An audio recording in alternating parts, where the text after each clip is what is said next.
Hello guys, welcome back to our channel. Very very good afternoon friends. তো আজকে একটি ধামাকাদার video নিয়ে চলে এসেছি। তো ভিডিওটা থাম্বনেল দেখে আশা করে বুঝতেই পারছেন। তো আজকে হচ্ছে ভাসুরের মেয়ের আইবুড়ো ভাত, ঠিক আছে। তো এই রান্নাবান্নাটা আমিই করেছি।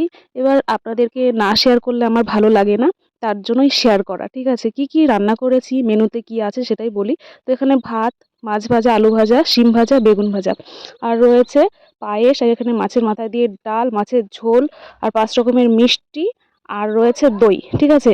এবার আমাদের টুনু রানী বসে পড়েছে, ওকে খেতে দেওয়া হবে এবং তার আগে ধান দুব্বা দিয়ে একটু আশীর্বাদ করা হবে, ঠিক আছে। মেয়েদের আরেকটি অন্যতম ভাইটাল দিন হচ্ছে তার মায়ের হাতের আইবুড়ো ভাত খাওয়া, মানে বিয়ের আগের দিনকে খাওয়ানো হচ্ছে। ওর বিয়ে 24 তারিখে, ওকে 23 তারিখে খাওয়ানো হচ্ছে আর কি, ঠিক আছে। তো যাকে আমার মানে ভয়েস ওভার দিতে একটু কষ্ট হচ্ছে, বুঝতেই তো পারছেন বিয়ে বাড়ি মানে একটু হইচই হইচই ব্যাপারটা, ঠিক আছে। তো মা আশীর্বাদ করছে, মায়ের মনটাও খারাপ, মেয়ের মনটাও খারাপ, স্বাভাবিক সেটা, ঠিক আছে। তো সবারই উদ্দেশ্যে আমি একটা কথা বলি, আপনারা যারা যারা আমার ভিডিওটা দেখছেন তাদেরকে একটাই রিকোয়েস্ট করব, যাতে সবাই ওকে একটু আশীর্বাদ করবেন, ওর বিবাহিত জীবন যাতে খুব সুখে কাটে, ঠিক আছে। তো এরপরে আমিও আশীর্বাদ করেছি।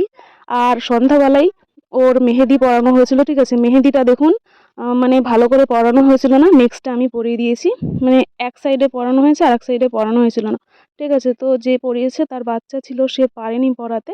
এই যে কেমন হয়েছে, এই সাইডটা আমি পরিয়েছি আর মানে ওপর পিসটাই অন্য কেউ পরিয়েছে, মানে দুজনেই পরিয়েছে মোট কথাই, ঠিক আছে। তো যাকগে, ভিডিওটা যদি একটু ভালো লাগে লাইক কমেন্ট করতে ভুলবেন না, আর ওকে আশীর্বাদ করতে একেবারেই ভুলবেন না, ঠিক আছে। আর কেমন লাগছে সেটাও জানাবেন। তো ওকে একটু ভালো করে দেখিয়ে দিই, ঠিক আছে। নেক্সট কোনো ভিডিওতে আবার দেখা হচ্ছে। Tata, bye bye. ততক্ষণ আপনারা সুস্থ থাকবেন, ভালো থাকবেন।